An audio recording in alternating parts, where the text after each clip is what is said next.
Welcome to Exploring Beyond the Edge with Dr. Cynthia Andrews. Are you ready to explore the conscious path around you? Open your heart and mind and awaken your curiosity? You've stopped into the right place. Now, here is your host, Dr. Cynthia Andrews. Hey there, this is Cynthia here with my co-host Colin. Good evening, everybody. So thank you for tuning in and showing up. Just an FYI, we have a lot of guests for the next few weeks into December, and we're going to be shifting the focus a little bit more to the spiritual end of non-ordinary events. We have been talking over the last few weeks in a number of different shows about non-ordinary events, and tonight's program is more about what we need to prepare within ourselves to better be able to shift our perspective so that we can engage non-ordinary reality as more ordinary. Certainly it is undeniably true that more and more people are having unusual experiences, such as, just going in to get a massage and receiving an energy healing, or noticing high-level synchronicity in the events in your life, hearing messages from people who have passed when you're just sitting looking at an item that belonged to them, or seeing unusual lights in the sky, as we talked about last week. As we discussed, more than half the population believes other intelligent life forms are visiting Earth. And, the truth is we don't have to leave Earth or invite non-Earthlings in to understand that we are surrounded by other sentient life forms in nature, and that the more that we can connect with and communicate with the other intelligence on this planet, the more we will grow internally with our own abilities. But we were kind of laughing ourselves, Colin and I, about synchronicity this morning as we were preparing the program. Colin was looking in our local police report. It's called The Patch, and he was looking in to see about a fire that had happened in the town over, and discovered that there have been a whole surge of police reports on UFO activity in the past couple weeks, and some of them, all throughout the state of Connecticut, and some specifically in our town of Guilford. Sure, excuse me, and it was synchronistic. I mean, in so much as we were, when we first woke, talking about fine-tuning information for tonight's show, and the realms that we were going to be looking at, non-ordinary phenomena. And here we get this report from the local police talking about a dramatic increase in UFO activity across Connecticut this year alone, and even right here in our own town. One report, it was from a person who was looking at their kitchen window in Guilford, in Connecticut, and watched for the third time, apparently, this large sphere moving slowly, but across the rooftop, so it was close, and dropped down over the ridge of one of those houses, appearing to land in the backyard. Another at Simsbury, a woman who woke to get the first morning coffee. Her husband had just left for work, and she noticed a light moving a shadow across the kitchen floor behind her, and walked across to the side window, looked out to see that a large array of white and red lines of lights were twisting and swirling around a large object she estimated the size of a jumbo jet, slowly moving. A humming sound could be heard through the closed window, and that was seen drifting across Simsbury in the northern part of Connecticut. I was actually waiting. I do know Peter Davenport, who runs the National UFO Reporting Center in Oregon, and asked if Peter could give me a statement for tonight's program, because he is at the center of many of those reports across the entire country. Regrettably, I've not gotten that report for tonight, but maybe next week's show.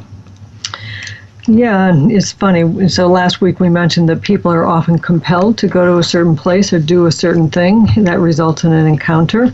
And, we all remember the movie Close Encounters of the Third Kind, where lots of people were being compelled. But whatever the non-ordinary event is, the truth is that we are physically wired to have those events. We cannot engage an event that we're not wired to have, that we're not biologically prepared for.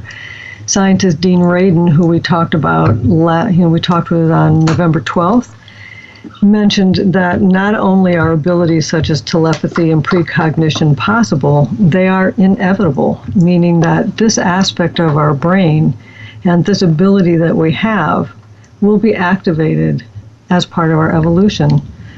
So when I think about that, it makes me think that some of the challenges that we're facing right now, the bottleneck that we're going through as a planet, as a society, as individuals, is challenging us to develop these skills and these parts of ourselves, and that it will become part of how we find our way through this time.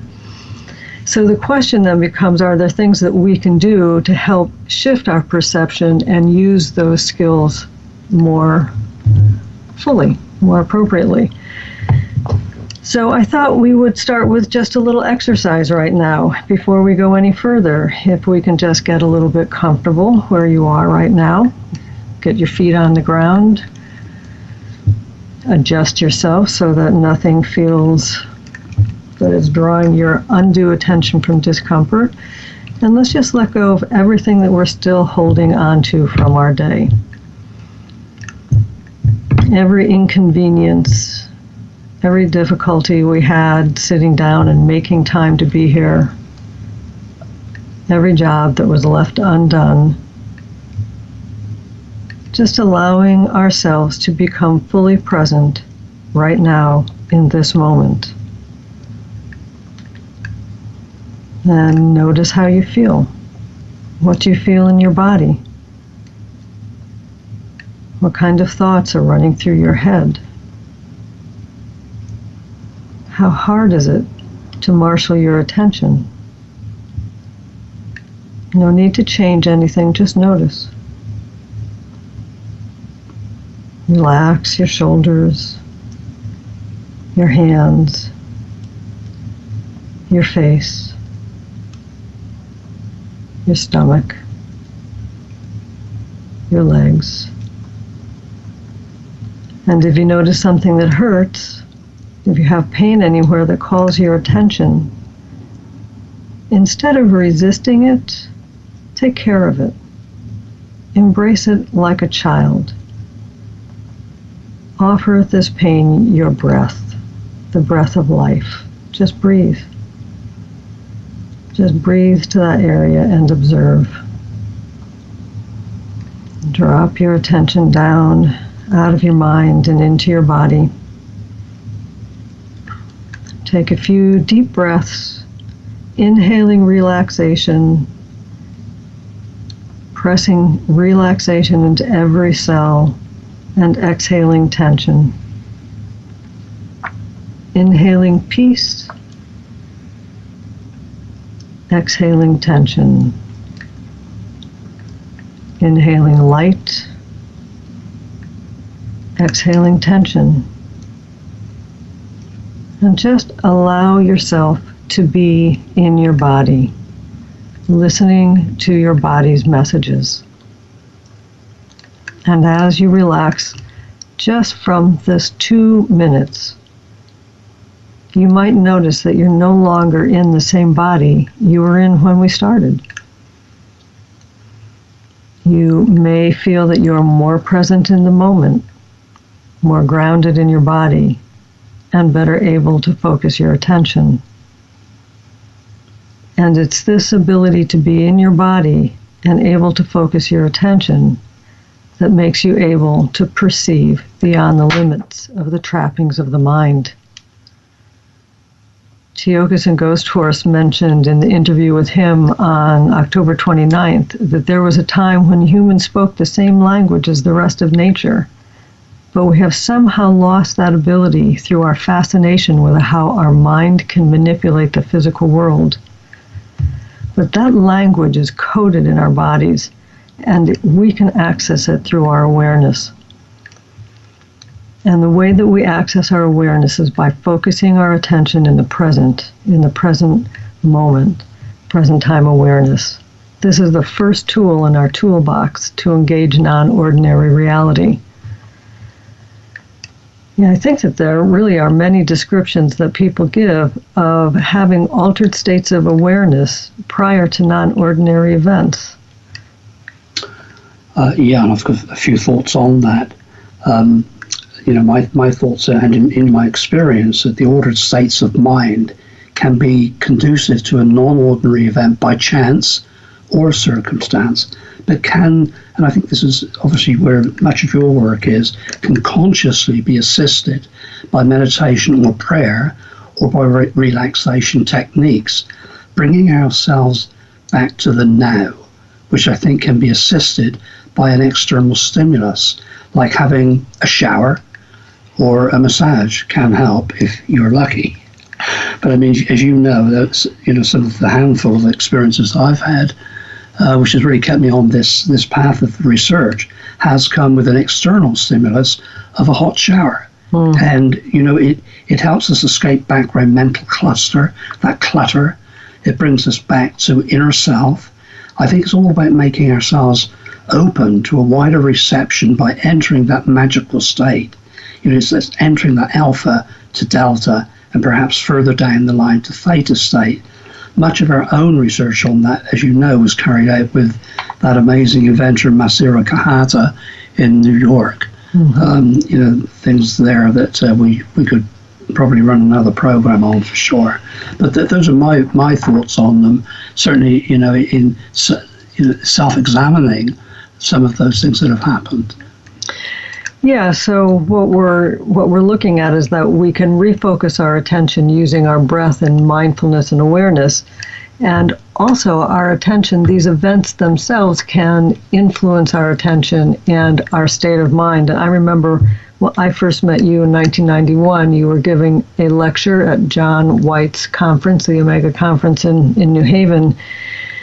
And you had a picture of a crop circle up on the, screen. Back then it was slides and screens. Yeah, that's right. And there was a white horse behind the crop circle. And you played a recording of a sound that was captured in a crop circle. It was a two-tone sound that went back and forth. And that sound immediately brought me so deeply into my body that I had an altered state. I had a bilocation experience. I was sitting in the room, completely aware of my body and being in the room, and also standing inside that circle, feeling my energy moving out to the edge of the circle and into the center with that two-tone sound.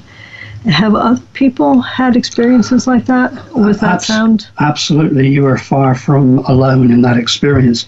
I was already at that point presenting around the world to different audiences. And, I was very much used to oohs and ahs, depending upon which crop circle you were showing. The designs caused them to have those kind of reactions. But that sound completely silenced the audiences.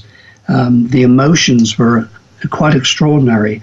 Many people would cry, literally, hairs standing upon their arms and the back of their head. So yes, the emotions were quite extraordinary with that sound. And worth just mentioning that whilst we talk about that sound, and I think we may even be going to play it in the program, it was first prayed for and, basically meditated on, that we'd be given a clue, and the sound was heard for the first time. No tape recorder available. The second time, it was recorded, and that's what we're going to hear tonight. Mm-hmm. So regardless of whether we induce this present time awareness or is induced by the event around us, it's only in the present moment that we have access to the perceptive abilities that are wired into our body-mind. And so this capacity to fully feel life in the moment, to perceive the flow of life force in, through, and around us, that's what I consider energy awareness, because we are aware in that moment of this flow of energy. And that flow of energy, the subtle energy, forms the matrix or the template that matter is created around. So the energy is both a substance that we can feel and interact with, and also a field that displays non-locality and entanglement so that the interactions occur across space and time. And, a lot of people have trouble really considering that you can feel another person's feelings across space. But I would say anybody who has ever fallen deeply in love knows that you can feel that other person wherever they are on the planet. And I know you and I used to have quite some experiences. All one of us had to do was think of the other person, and the other person would pick up the phone and call. To the second. I mean, really. So, another example of that long-distance connection is what happens in long-distance energy healing. And I think a lot of people have had that experience too, where they focus their prayer or their loving energy on another person for healing, and the person receives it. There's been a lot of research done on that power of prayer and how it impacts physical reality. So I don't think we can deny that the effect exists. No doubt at all. There's some very impressive studies done on that. There are. So while these non-ordinary events kind of defy our understanding, our bodies are definitely prepared for them. And the more that we can access that, access those abilities, the telepathy, the precognition, these other things, the more we'll be able to perceive in these other realms and see these and have these unusual experiences. And I think many people think that as we approach the challenges of this time in history, we're being pushed into these more and more, and maybe we're even having interactions, maybe we're even drawing some parts of these unseen realms closer to the physical by our actual need. Certainly there is a process underway. I think that there is no question about that. All right, well, we're heading into a break now. We'll be right back in a moment, but just a reminder that you can find my work on explorationsinenergy.com, where you can buy both Colin's and my books, and you can reach Colin on Facebook or at his website, colinandrews.net. Also, we do have a class, Energy Basics 101, starting this Thursday, and if you sign up now with the promo code 2018 Black Friday sale, you'll get 25% off. The class is online. If you can't make it live, it will be recorded and you will have unlimited availability. So don't go anywhere. We'll be right back with more.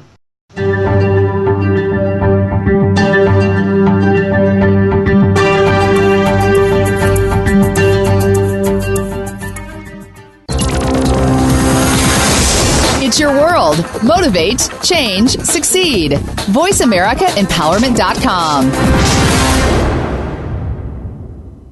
We all have the inner ability to use the gifts within ourselves to serve ourselves, our families, loved ones, and our communities. Once you have discovered these gifts and talents, you can promote harmony, peace, and hope. To find out how to harness your own gifts and talents, tune in to Get Ready. Get ready for your breakthrough with host Felicia A. Hill, live every Tuesday at 5 p.m. Eastern Time and 2 p.m. Pacific Time on the Voice America Empowerment Channel. Listen and share with others. Moving forward can be difficult to do sometimes. There is always something going on. Many times, nobody else knows exactly what you're going through. If you are experiencing pain or loss, even something that is unexplained that is missing in your life, you'll want to tune into Go For It with host Joe Hausman. Joe and her guests will show you laughter and love. Sometimes you just need something a little positive in your week. Make that spot Tuesday mornings at 9 a.m. Eastern Time, 6 a.m. Pacific Time on Voice America Empowerment. Follow us on Twitter for more great ideas at Voice America Empowerment.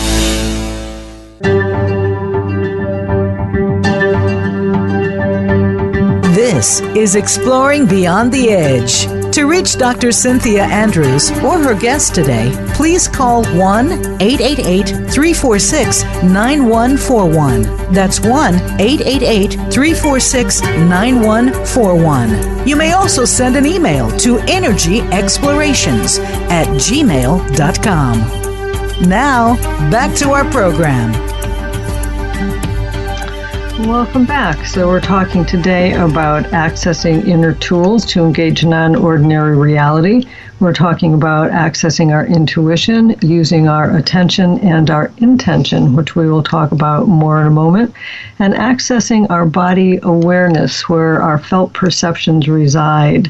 And these are really the tools that we have to become more proficient in using in order to make the most of every moment. They're certainly going to be tested in the coming days, weeks, and years. I do have a question. I mean, it's a basic fundamental one. Are we born with them, or do we develop them? I've got a sense at times that we are born with them, but destroy them as we can move more towards the technological mind head end of our existence rather than the heart end. Oh, I think we're absolutely born with them. I think these abilities are innate. I think that they're completely natural, and as Dean Radin says, they are inevitable.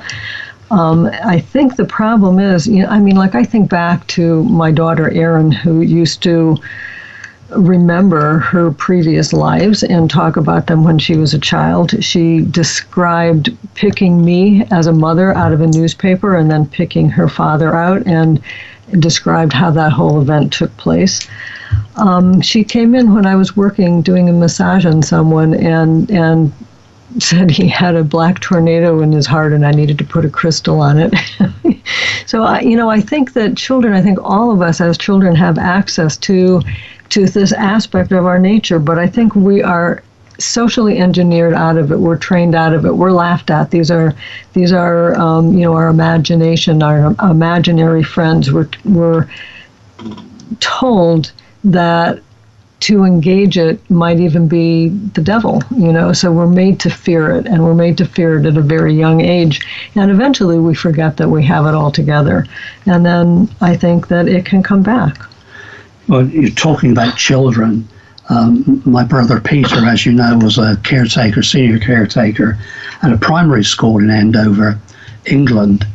And the locals knew the subject matter that I was in. By that time, I was doing a lot of television, and the first book had come out.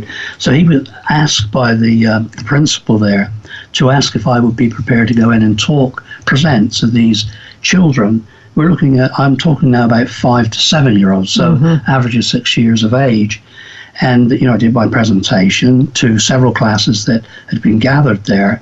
And what really amazed me, and I think about it quite often, is that I've been presenting to universities and brainstorming groups and the public at large in many places, and never had I heard a more enlightened, insightful group of individuals, these children who had clearly come with something. They offered what the result of so much of this has turned out to be, without seeing almost anything, on television or whatever. They would say things like, it looks like UFO landing marks. People make them look like UFO landing marks. Plants have something in them. Perhaps spacemen are signaling us. And these might sound, but they are juvenile, of course. But the substance, the questions they're raising are very, very pertinent. Is the Earth telling us something? I mean, these are notes that I made. I presented. It goes on, but that's basically it. And there are other examples, as you know. I think we do all have these abilities. I think we live in a sea of energy that forms the ambiance around us, and we receive energy information from this ambiance all the time. It's received through the body, and I believe we have a caller with a question. Is there a caller? Hello. Hi. Hello, I'm Johanna. Here. Hi, it's Johanna. Nice to hear from you, Johanna. Oh, it's lovely to talk with you both, as always. I feel as though, with respect to people getting used to the idea of this other way, or not other, but I feel like we're in kindergarten when it comes to developing our skills, but not only that, our acceptance of the fact that we have this as part of our kit bag for evolution.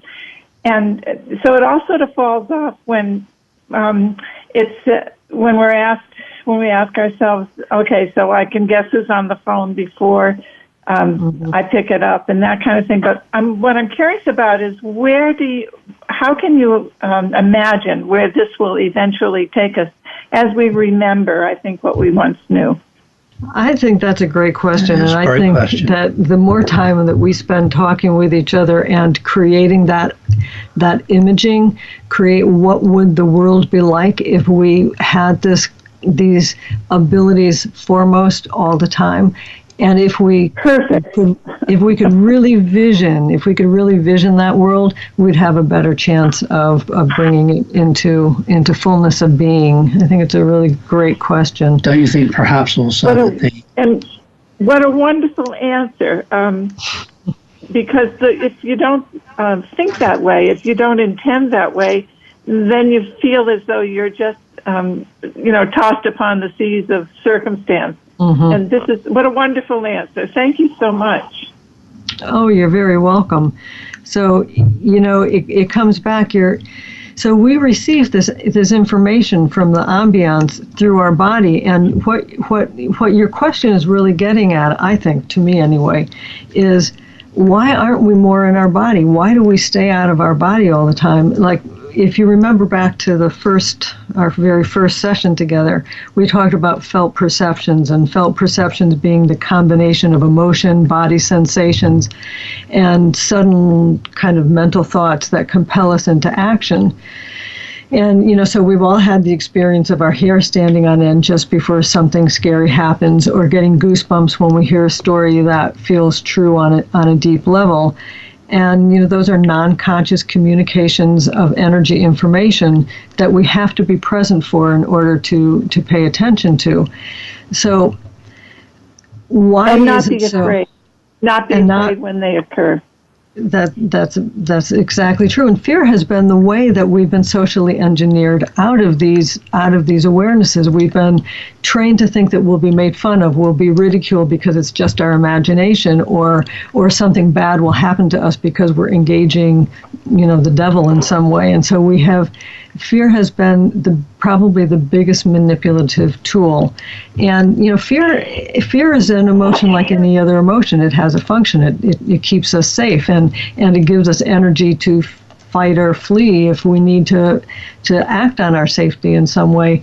But inappropriately used, it can keep us limited and keep us from being able to experience all of who we are. And it's interesting because I actually had some people after that last thing talk about how they did not use their felt perceptions because they were afraid that it always indicated that some disaster was on the way or that something scary was about to happen. And so they preferred to close down than to be aware. And I really want to suggest to everybody that these felt perceptions not only help us prevent disaster, they also alert us to opportunity. And of course, I have to go back to my example of meeting you, Colin, when you were talking and I'm in the audience and we didn't know each other. At the end of the lecture, you went out into the hall, and about half of the audience follows him out into the hall. I'm sitting in my chair, and I want to hear the next speaker because the next speaker is talking about children and children's unusual experiences, and my daughter has had many of these experiences. So I'm sitting there, and all of a sudden it was so difficult to stay in my seat. I kept popping up and sitting down and popping up and sitting down, and my body would not stay in the seat. And I had this overwhelming sense of upliftment and happiness, and I had to leave the auditorium. I could not stay in the auditorium. And when I got outside to where half the rest of the audience was, they were surrounding Colin in like this semicircle and pressing in on him, and he was backed up against the wall. And my first instinct was to go around all the people, climb over the chairs along the wall so that I could stand next to him and face these people and just hold them back a little bit, because it was like they were suffocating you. Yeah. And that was how we met. Yeah, it was. So, as you know, there's a bigger story to that. That I was I not only had like this thump on the top of my head. I've always described it that way. If you tap the top of your head with your knuckles, you hear like a thump inside your head. Some people might, some people might not. Maybe some have to hit their head a lot harder, but as in my case. But when I looked at you, we connected, and there literally was this thump. And to me, the way I read that was that this is an important moment. And it was an important moment because you were to be my future wife. We brought ourselves and our work together. And let us not forget that I was on a search for the Native American who had the knowledge of the Hopi prophecy, and one of only 2 people that had been approved to hold that. One was your close friend, and I was not aware of that. So of 300 million, more than 300 million people, I was now meeting the person that was taking me to that knowledge of the Hopi prophecy related to patterns and crop circles. So there was a whole built-up psychic component to that, which I've never fully, of course, understood, but we were gifted something, was paying attention and taking care of it. Yeah, that's true. And so you didn't think I was just like psychically knocking you over the head? Oh, definitely. You were definitely to blame. So, what's interesting about this is it brings us back to emotions, and emotions really are the key to energy awareness, to understanding the flow of energy, to receiving information from the ambience. Dean Radin talked about in his experiments on precognition, it was the degree of emotion of the upcoming event that created the ability of the person to perceive the event that was coming. And so I don't think we can underestimate emotions. They translate energy information. They provide motivation and vitality to do something, and every emotion gives us information. I mean, we talked about fear already, and what does anger tell us? It tells us our boundaries are being breached, and it gives us the energy to protect them. And guilt tells us we've breached someone else's boundaries and motivates us to make amends. So every emotion has a function. Every emotion gives us information. Every emotion gives us energy. Dean Radin's research and Goleman's book, Emotional Intelligence, talk about how we feel the emotion before we form the thought. And I think most people think of it the other way, that you have a thought and it generates an emotion. But the truth is, you can't think yourself into loving someone, or you can't think yourself out of loving someone you love. Our thoughts are not the most powerful. It's our emotions. And then when we put our emotions and our thoughts together, when we create a vision that we can invest our emotions in, then we can create a future. Then we can create something worth living. I think if I just to jump in there, Cynthia, I think we will be scientists around the globe, and people in general are going to have to set and reset every topic and every subject we've ever read up on, because we're in a whole new phase here.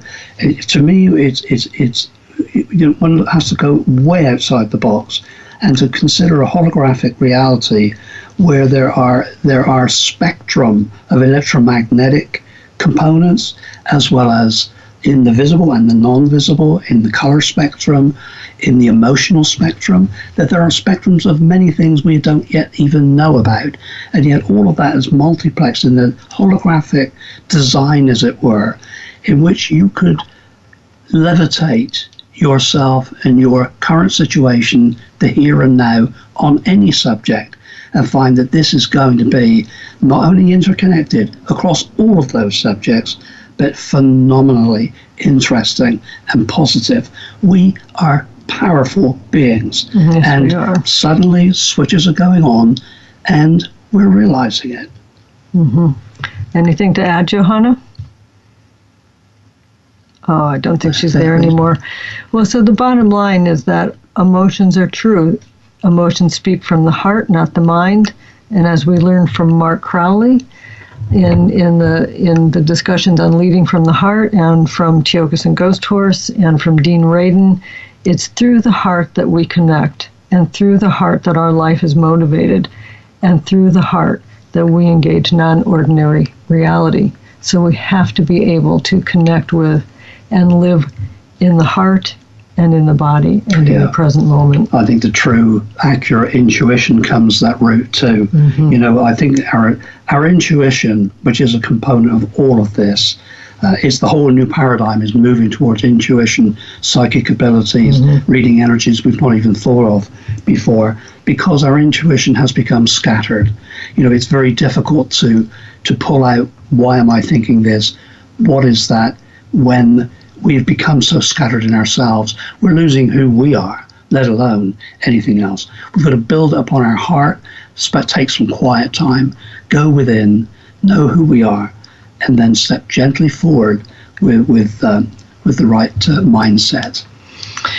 Yeah, so when we do that, when we turn our attention into the engagement of the moment and connect from the heart, it aligns us with the flow of life, and synchronicity is the result. And you and I have had some experiences with synchronicity, when writing books. Oh boy. Yeah, that's a big one. I remember we were having this discussion with J.J. Hurtak and Desiree when they last visited. They've had similar things, and many an author and other subject matter too will have had it. It was striking to me, we've spoken a lot about it, when we wrote the last two books for the CIG series, the Complete Idiot's Guide series. One was about 2012, and the other about the Akashic Record. And even though neither of us were experts in these fields, something seemed to attract the information into the inbox, which we important pieces for the book that we hadn't gotten within our own expertise, and was placed right there, popped right into the inbox as required with the references. It happened time and time again. It was like something else are writing these books. Well, or our sincerity and the intention that we were putting on it was bringing us into alignment with the information that we needed. Sincerity we mentioned before, a very important component. Just to add genuineness, quickly, it is genuineness, because that's the heart. That's who we are. We've lived too often. We frequently see the artificial nature of humanity on our television sets any and every day, almost every minute of every day. That's what has to end. But I would say that this synchronicity with those last two books, that's beginning to happen as a couple of weeks ago, starting to happen for the Silbury Hill book that I'm writing. That's really great. So I hope that's a good omen. Well, I'm sure it is a good omen. I'm sure it's going to be a great book. Well, here we are, time for another break, and so we'll be right back. And remember, you can find Colin on Facebook or at his website, colinandrews.net. I'm on explorationsandenergy.com.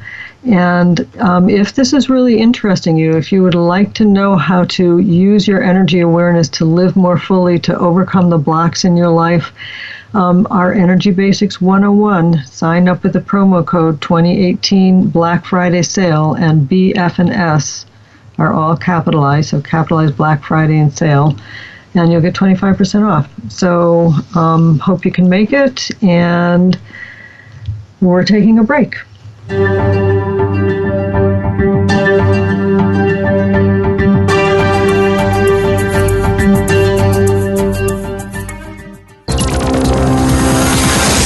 It's your world. Motivate, change, succeed. VoiceAmericaEmpowerment.com. Being Here with Ariel and Shia Kane is an ordinary person's guide to modern-day enlightenment. This show is an exciting exploration that opens the door to living in the moment. Don't miss Being Here.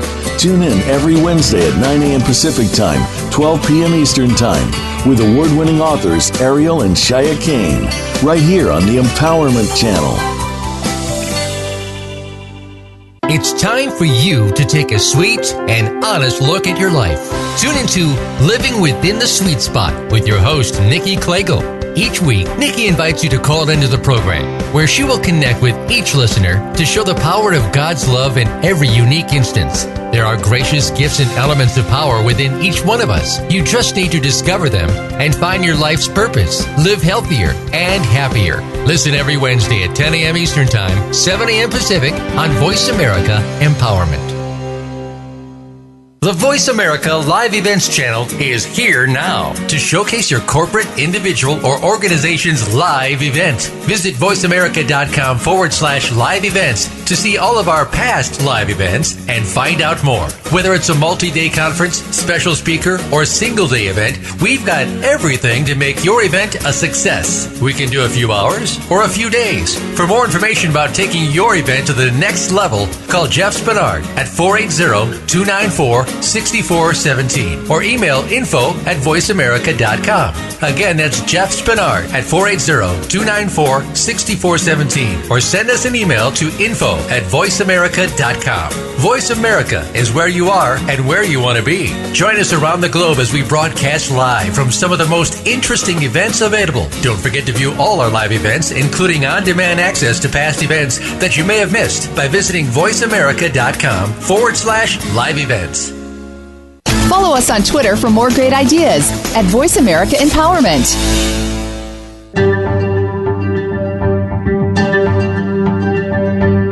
This is Exploring Beyond the Edge. To reach Dr. Cynthia Andrews or her guest today, please call 1-888-346-9141. That's 1-888-346-9141. You may also send an email to energyexplorations@gmail.com. Now, back to our program. Well, welcome back. We're talking today about the inner tools of engagement that allow us to shift our perspective and engage in ordinary reality. And the first of those we've been talking about is attention, which is the ability to focus our mind on the here and now, be grounded in the body to receive the information the body is translating from the environment. And the second is intention, the ability to feel and connect through the heart. So staying in present time, using our attention, noticing the information that our body-mind is giving us takes discipline. It takes continually returning to what we're feeling and where we are and leaving the thoughts that are taking us away from that. It requires being mindful of what's around us, and our breath is the key to doing that. We can always come back to the breath, which automatically, just by breathing in, takes us from our mind down into our body. The pathway of the breath comes in through the nose and goes down into the lungs. It brings us from the head into the body. So breathing consciously and letting go of what isn't needed is the first step to just being present in the moment. So in considering why it is so hard to stay in the present moment, sometimes it's just because our mind is rehashing past events, going over all the stupid things we said, everything we didn't do right, every mistake that we made or insults that other people gave to us, or whatever it is we haven't been able to let go of. Or we're planning for the future, getting all the details right. Even sometimes we overfocus on intentions, like making goals and plans and creating our future rather than just living in the moment. And sometimes we're just wondering if something is better somewhere other than where we are. And I just want to encourage everybody, open your arms up wide, and whatever hits you is what's meant to be there for you, and you are right exactly where you're supposed to be, right here, right now. So the other thing that makes it difficult to be present in our bodies in the moment is because our bodies are not always a comfortable place to be. Physical pain keeps us focused on the sensations of pain so that we are unable to focus on the other messages that are coming in a physical way. Sometimes physical pain causes us to leave our body altogether and kind of abandon it. And so the more ways that we can learn how to be with our pain and not be consumed by it. This is something that probably all of us need to be practicing more of. And actually on my website, I give some energy exercises on how to work with pain. And I encourage people, if you're dealing with physical pain, to check that out. So physical pain and trauma is one impediment to energy awareness, and another is emotional trauma. Unhealed emotional trauma skewers the information we receive. I mean, for example, think about having had something really scary happen to you, and the next time you go, like maybe you came home and there was a burglar in your house and you were terrified. And so the next time you come home, there's only a squirrel in your basement that you hear, but it sets off the same chain of physiological responses that the first event set off. And so we get programmed to respond in very specific emotional ways that don't represent the present moment, that don't represent what's really happening, but represent a past trauma that we haven't completely cleared from our system. So if this unhealed emotional trauma becomes it becomes a vibration in our energy field that attracts other situations that are similar to it, the law of attraction, if you will.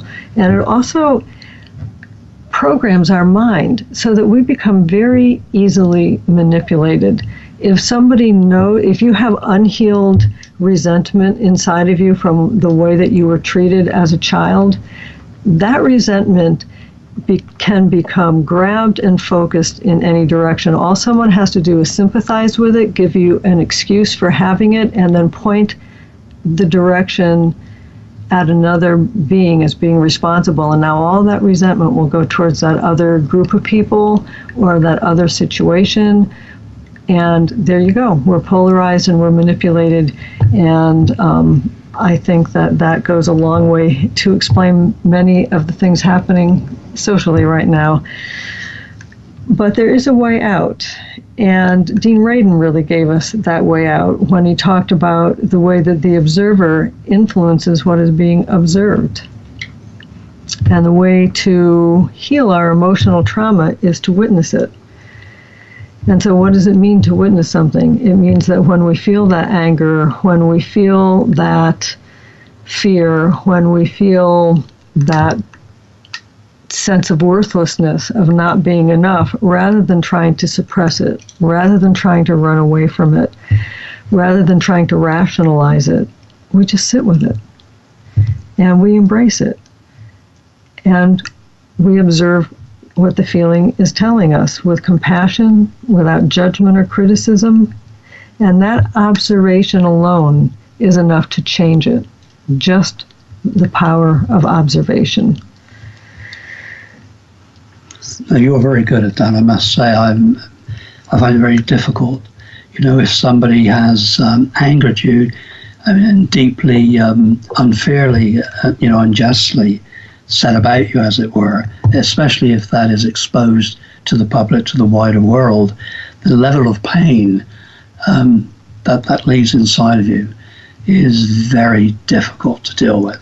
I mean, forgiveness is a wonderful thing. It's a wonderful opportunity to be given forgiveness. The levels playing fields, it puts you back on the same page with one another. But it's not easy to obtain. Yeah, and actually, this being able to clear our emotional field, if you will, is going to be the focus of the next two sessions that we do. Next week, we're meeting with Jadina Lillian, who is an artist and a constellation practitioner, and she's going to actually take us through some methods of tuning into the ambiance and stepping beyond our story to reach a deeper connection with Source. So next week, if you're tuning in, bring 5 objects to wherever you're sitting and listening. They can be anything. They can be spoons and forks and knives and cups. It doesn't matter. But just 5 objects that you're going to use to represent different people or situations in your life. And Jadina's going to lead us through some. I was very impressed when I had my own session with her. Sorry, interrupting you. Go ahead. I was very impressed. We did it via Skype. And it brought out a lot for me, my early days and some things that clearly has deeply affected me, from where I used to live almost within sight of Stonehenge there. But it was almost like a regression. It felt much like a regression, that suddenly there's more here than meets the eye. And it's so simple because it's just showing you your relationship to other things, and just observing that relationship. All you do is observe it, and things change. And it's a mystery as to why they change. It's a mystery as to why the observer changes the experiment. That's right. But it does, and it's pretty amazing. The week after that, we're going to be meeting with Barbara Schulman, who is a forgiveness therapist. And I know we all have so much trouble with forgiveness because we confuse forgiving with accepting bad behavior is okay. And that's not what we're saying. Like when Mark Crowley was talking about leading from the heart, he had an absolutely horrible experience in his childhood that many people I know who've had that type of thing happen in their childhood have used it as a reason not to succeed. And instead, he used it as the reason to succeed, and he used it as the powerhouse for his success. Very impressive. Extremely impressive. Were you going to? Well, I think it might be, I hope appropriate that, I've approached for us the well-known actor and comedian Dan Aykroyd, who has accepted to come on the program. He's very interested in all of these subjects, has a lot to say about it. He's a very busy man, though, so hopefully we're going to arrange a schedule that fits for everybody. But he has agreed to come on. We'll make a really excellent show. That will be fun. I hope that he does make it. And so when Barb comes on, she will be sharing her issues with Lyme disease and how forgiveness played into her healing from Lyme disease. We are also going to have on Christmas Eve a very special interview with Meredith Sowers Young, who is the founder of Still Point. And we're talking about these encounters with non-ordinary reality, but when we begin to really have these encounters, our identity gets challenged. Who we are and how we relate to the world gets challenged. And Meredith had a pretty extraordinary experience when she was younger in her life, and so she talks about changing of identity. So these are the things coming up. Make sure that you are here and can hear them. And Colin, you were going to mention earlier when we were talking about kids, you had a thought about the Koji. I did, and I'll keep it brief. It means a lot to me. I know it impacted you too at the time. I was watching BBC 2 television in England at the time, 1989, and the Koji people from Colombia on the mountains there had not crossed this bridge to the rest of us in many, many, many years, no access to modern technology, but reading the signs of planet Earth in their small mountaintop there, they had become so concerned that with the environment, as they were reading it, that Mother Earth was in trouble. They came out and met the BBC reporter at the time and produced a documentary, Top of the World, Elder Brothers Warning. I'm sure many people listening will have had that same experience as I did, deeply and profoundly touched by these people. And again, this is an indication briefly that by reading the signs, you don't need a television set or a radio, that just to use our eyes and our sensory systems to know where there's difficulty, where there's pleasure, where there's love. And Mother Earth herself, when the snow stopped falling on the mountaintops, the mother's waters dried up. The first to recognize it for what it was before climate change and global warming was being talked of in public were the Koji people.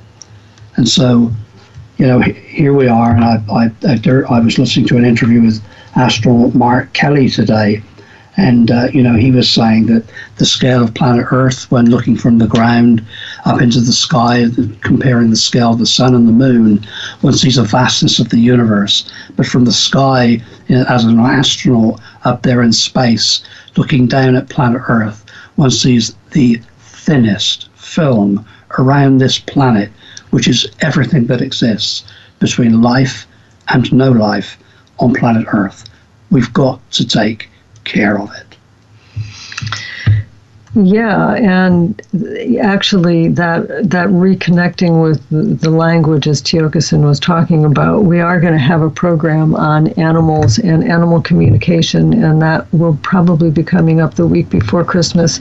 That's for me, that's the heart. That's the heart of everything, is how we relate to other life forms on this planet and how they interact and impact us. So don't forget to tune in next week. We are meeting with Jadina Lillian.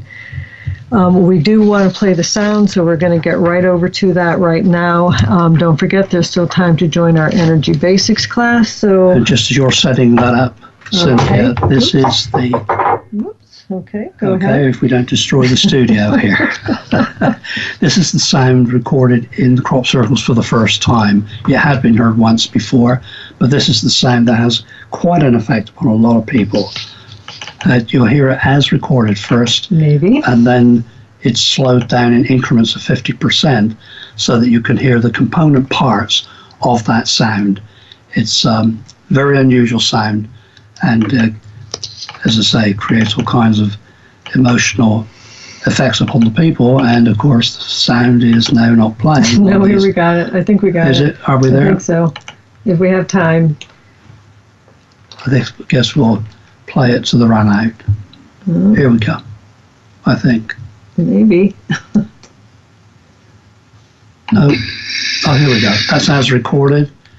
I hope we'll get to the slowed down component parts, because that's really where it tells you what it is you're listening to. So this is a crop circle in 1989, Chesford, England.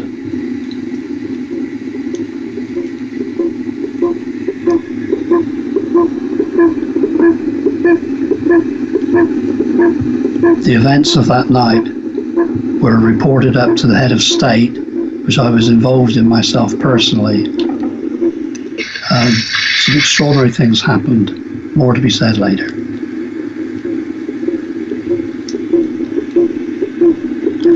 Okay, good night, everybody. See you next week. Good night. Thank you.